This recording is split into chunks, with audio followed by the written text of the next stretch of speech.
یا حی، اے ہمیشہ ہمیشہ زندہ رہنے والے. جو شخص روزانہ 3000 مرتبہ الحیو کا ورد رکھے گا وہ انشاءاللہ کبھی بیمار نہ ہوگا.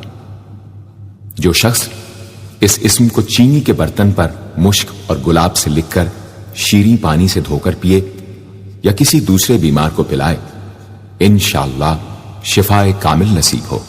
یا قیوم،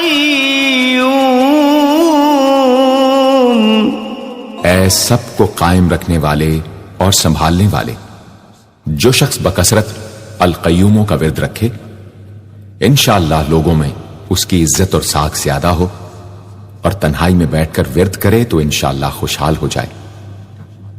جو شخص صبح کی نماز کے بعد سے سورج نکلنے تک یا حیو یا قیوموں کا ورد کیا کرے انشاءاللہ اس کی سستی و کاہلی دور ہو جائے.